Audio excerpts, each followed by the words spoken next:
Hello, hello, hello! Welcome back sa aking YouTube channel, mga kamanika, mga kaldol. Mag-unbox tayo ng another doll. This time, this is from very new, very gothic, very monster. First time kong magkaroon ng Monster High.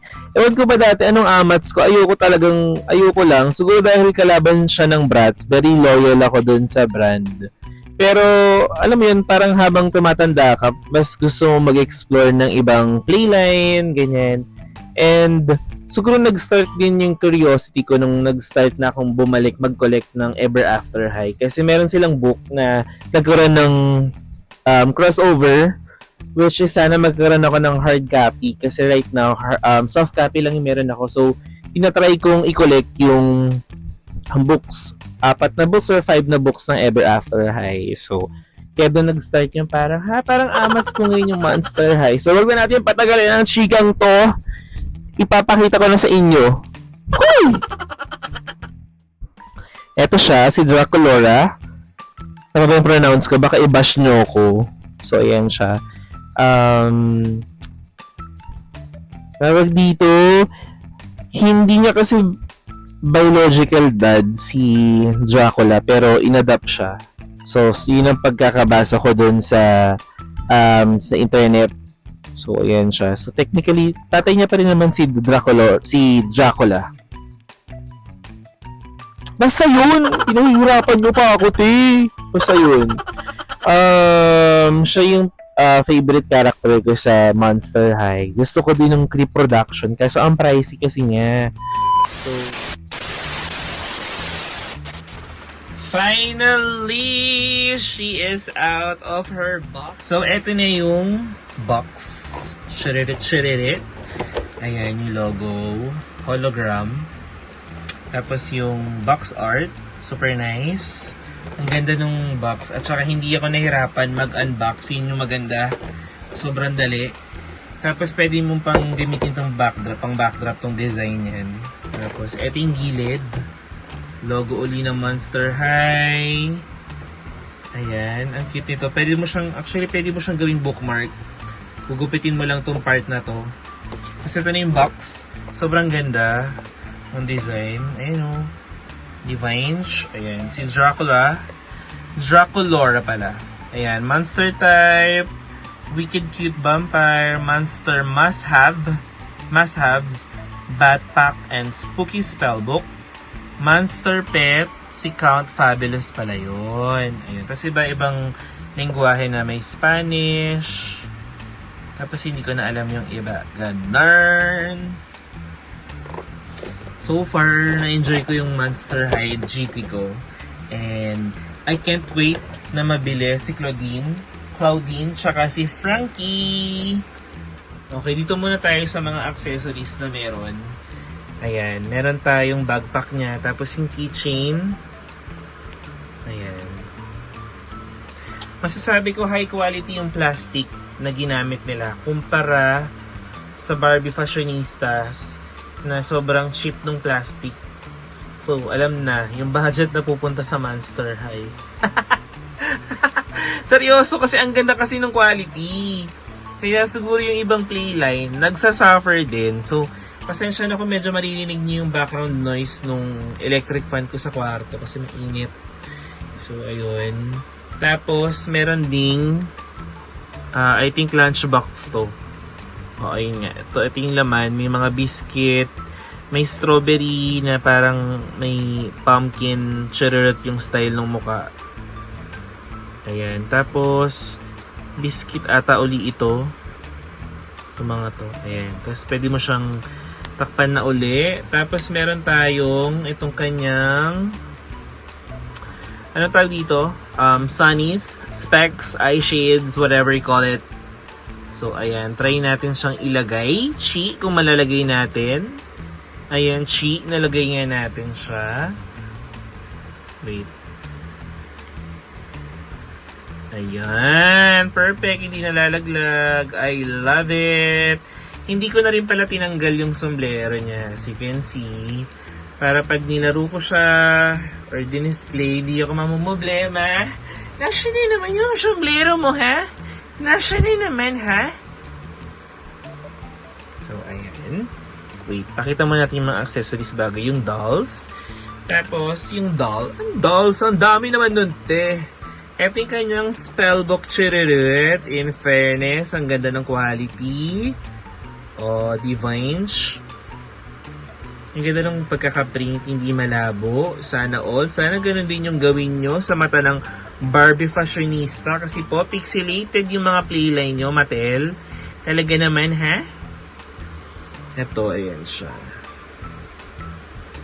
Hindi ko mabasa yung nakasulat. Basta yun. May pirma niya. Ayun, may pirma yun. Tapos, itong water tumbler niya or anumang laman nito, ang ganda nung quality, te. Pero, sana may cellphone. Kasi walang cellphone, ha? Ito ang cute nito. Sobrang cute nito. Nahahawakan niya rin. Kaya may parang, ano yan, parang hole dito. Para doon may papasok yung daliri ng manika mo. Para mahawakan mo siya. Para pag gumawa ka ng mga doll photography or point of view, POV, something sa TikTok, ganyan. Ay, follow nyo ako sa TikTok, ha? Follow nyo ako, guys. Ha? Doon ako nag-upload, nag-unbox, ha? Nag-upload din ako doon ng mga mabilisang mga doll unboxing, mga skit, mga meme, tapos yung mga dolls yung gamit ko. So, ayan siya pag hinawakan, chi. Tapos, ganun din dito sa lunchbox. Nahawakan niya, chi. O, Divinch. O. Tapos, ganun din sa spellbook. Nahawakan niya, chi.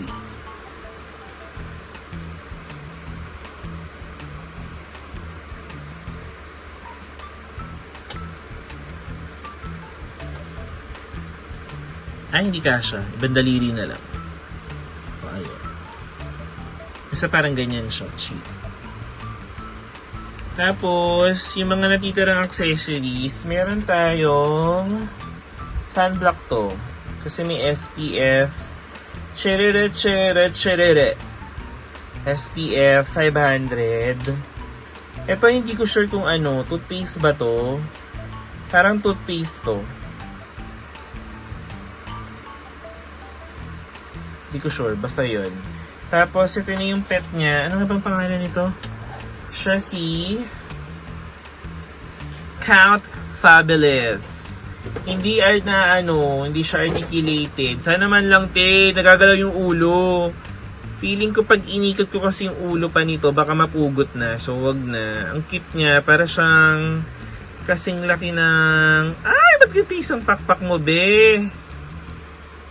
Nakasarado, be. Ayoko nung masyadong i-bend kasi baka maputol. So, ayan siya. Parang kasing laki niya yung mga Littlest Pet Shop. So, pakita na natin mismo yung mismong Dolce. Char. Ito siya. Sobrang cute. Sobrang fancy. Sobrang Latina. Sobrang sikip. Uy! Sobrang sikip. Yung ginamit na hair quality, hair type, hindi ko sure kung nylon to or saran hair. Parang parehas ng texture nung Barbie Odile na playline. Ayun, parang parehas sila ng texture nito. Hindi ko sure kung nylon to, pero parang hindi to nylon. Sana wag nylon, te. Okay naman din yung nylon, pero sana saran hair katulad nito. Divinch.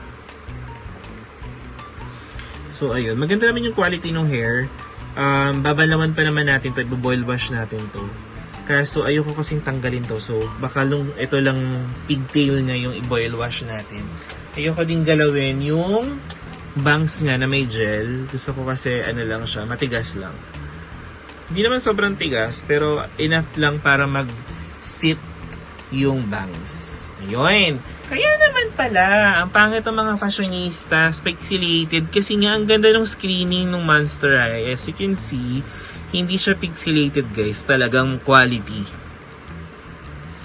Ayan o, ang ganda ng screening.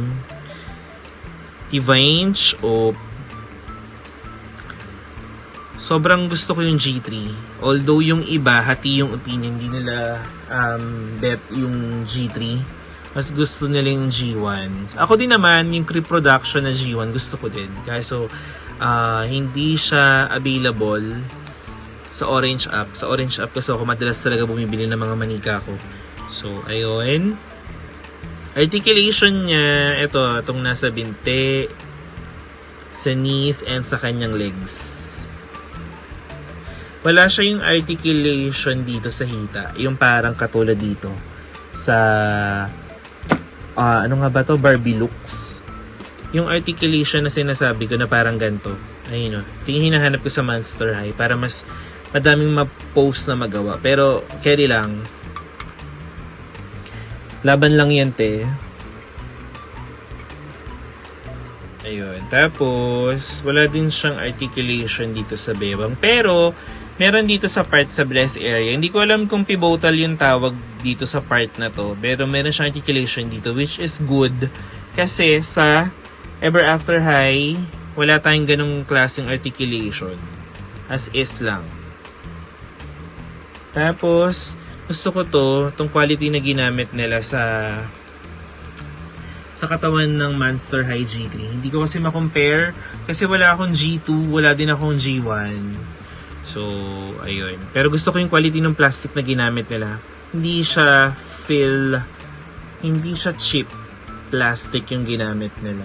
Pero, comparing dun sa kamay ng Ever After High, I think mas makapal yung plastic na ginamit nito kaysa dito. Gets ko naman since nagmamahal yung mga tawag dito, nagmamahal yung mga material and everything, kaya medyo nagde-decline din yung quality. Pero so far, for this kind of play line and for its price, not bad. No, hindi pa rin naman cheap yung quality na ginamit. Medyo malambot nga yun lang yung plastic. Pero hindi naman super OA na lambot, no? Ayun. Tapos, ito, articulation sa kamay, sa tawag dito, sa siko niya, sa elbow. Yeah, tapos dun sa arms, ganun pa din. Same lang dito. Ayan. Tapos dito sa ulo niya, syempre. Tapos yung, tawag dito, yung ulo, yung peg, parang same sa Ever After High. Yan. Yun yung napansin ko din. Tapos, let's try na lagay itong damit niya sa Bratz kung kasha. Kasi sa Barbie, hindi ito kakasha. Try natin sa Bratz kung kasha. Wait lang. Be right back. Ayan. As you can see, napalit ko na yung top ng Monster High GT pwede sa Bratz. By the way, itong Bratz na to, Bratz the Movie Jade. Nakalimutan ko lang kung anong year. Kung 2010 or mas nauna pa. Kasha yung top. Ayun, ang ganda. Ang ganda nung top. Pero yung bottom, yung skirt, super luwag. So, hindi ko siya masyadong bet. Pero tong top, in fairness, ang ganda. At bagay din talaga kay Jade. Ayun. Tapos yung shoes, syempre alam naman natin pag Bratz, wala siyang paa, may peg lang. So, ayan siya. Parang lumiit lalo yung Bratz nung nilagay ko to. Yung stockings, pwede na. Not bad. Tapos, eto si Draculora sa damit ng Bratz. Ang kasya lang sa kanya is yung pantaas, yung top. Pero yung bottom na skirt, this one, yung kay Felicia sa Repro, hindi kasya. Kasi ang laki na ng bust area or nung hips. So, hindi kasya talaga. So, ayun. Tapos, ito yung katawan ng doll or manika. So, as you can see, iba na talaga yung ginamit na body type dito sa G3 saka sa G1. Sa G1 kasi, I think, medyo malapit dito, no, sa itsura. Medyo nagigets ko rin yung Mattel kung bakit medyo binago nila yung design ng Monster High. Para siguro for diversity and inclusivity na hindi lang isang body type. Kasi nga yung mga magulang sa abroad or para maging fit din sa mga parents, sa mga kids na whatever your body type is, positive pa rin. It's okay kung nasa plus size option ka, nasa plus size tawag dito, side, that's okay. Kaya I think yun din, kaya nila in-update yung body type ng Monster High. Kasi nga, gusto din ng Mattel na i-please yung mga parents, mga consumers. Kasi syempre, at the end of the day, business pa rin yun. Kaya gano'n. Yung plastic na ginamit, medyo hollow nga siya. Magaan na yung plastic kumpara dun sa mga dating dolls. So, ayun. Pero not bad. Hindi naman siya madaling masira. So, lagay na natin siya sa katawan ng Bratz, yung mga damit ni Draculora. And let's see. Ayan. So, pakita ko lang din sa inyo yung nabili ko na hindi ko alam kung anong tawag dito. Para siyang blind box ata ng Monster High. Pero hindi ko sure. So, si Draculora ulit. Tapos, kasama tong parang school theater ata nila to. Yun. Tapos, ganito lang siya kaliit. Cute, diba? Tapos, yung design para nito, ito yung sa original, OG, G1. Yan siya. Tapos, meron din ako nabili from Orange App. Ito, maliit na tote bag. Kala ko nga super laki niya, pero carry na rin. Para pag gusto kong dalhin si Draculora sa mall. So, nilagay ko lang siya dito. Ganyan lang siya kalaki. Yan. Tapos, kasya yung doll. Pakita ko sa inyo. Para pag pupunta ng mall or gusto mong doll day, ganyan. Pasok mo lang siya. Tapos, yun na. Divine. Sobrang cute. Tapos, ito yung interior pala ng bag. Labas muna natin siya. Ito yung interior ng bag. Yung loob may design pa rin. Tapos meron siyang maliit na compartment. Ganun lang.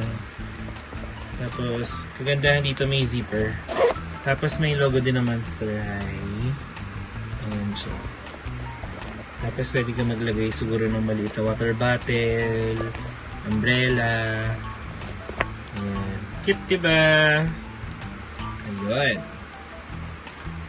Tapos, ito pala yung height comparison ng Monster High G3 sa Ever After High. Ayan. Mas matangkad lang ng konti si Raven Queen kay Draculora ng Very Very Light. So, ayan. Tapos, yung napansin ko din, yung body type na gamit ng Ever After High, medyo hawid sa Monster High G1. Yan siya. So, pakita ko na din sa inyo yung mga nabili ko na collection ko ng Ever After High. Syempre dito, so Raven Queen. Ang kulang niya lang dito, yung fishnet na stocking katulad kay Draculora. Yun lang yung kulang. Yan siya. Tapos ito yung skinny. Ganda no? Sobrang detailed nung damit nila. Yun yung namimiss ko sa Mattel, which is parang hindi naman nila masyadong hindi na nila ginagawa nowadays. Oops! Ayan. Tapos, nandito si Raven Queen pala, para din sa Monster High. Diba sa Monster High, si Claudine, anak siya ng werewolf na malapit dun sa mga US or American folklore. Kung doon nagkakamali, parang sila Draculora, di ba? Anak siya ni Dracula. Ito naman sila Raven. Sa fairy tale naman, siya yung anak ni Evil Queen.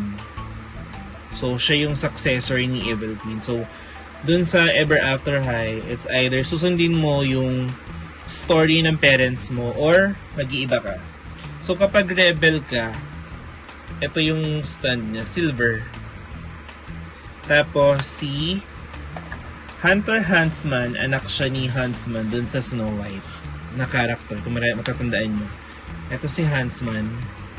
Hunter Huntsman, boyfriend siya ni Ashlyn Ella sa Ever After High. Sobrang detailed nung mga accessories niya, yung bag, yung bracelet. Ayan. Tapos, syempre, si Ashlyn Ella, anak ni Cinderella. Kaya, makikita niyo dun sa shoes niya, glass shoes. Tapos, yung bag niya, ayan, clock. Tapos, meron siyang necklace na parang may bell, tapos may ibon. Tapos, earrings niya, shoes ulit. Cute, no? So, sana makompleto ko yung Wave 1 ng Ever After High, tsaka Monster High G3. Tapos, ito naman yung mga books na meron ako sa Ever After High. Dito kasi, may dalawa pa akong kulang. Yung color blue at saka color white. Tapos, yung Shadow High na nag-crossover yung Monster High sa Ever After High. Which is hindi naman nangyari na movie. Kasi nga, may nagkaroon ng Disney Descendants. So, ayan sila. So, ito yung book 1. Nabili ko rin dito sa Orange App. Pero medyo mas mataas yung presyo nito. Kasi galing siya ng Indonesia. Pero English naman yung libro. Yun na maganda. Walang damage. Perfect. Nasa ito yung book 2. Ito mas mura ko nabili. 150. Ayan. Tapos, ito nabili ko sa book sale.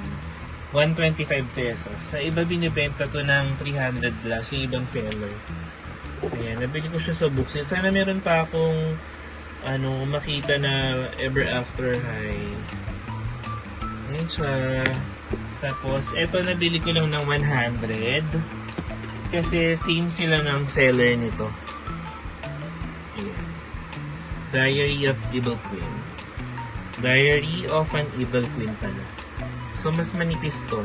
Ganyan lang. Diba ang cute? Tapos hardbound pa siya. Sana dumami pa yung collection natin ng Ever After High tsaka Monster High. Yay!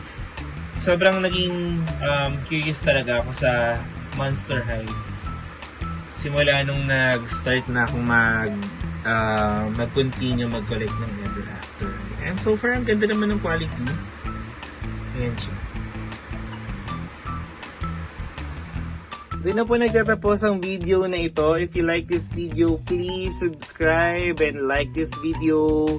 And yun. Bye ka na be. Bye ka na sa kanila. Bye-bye.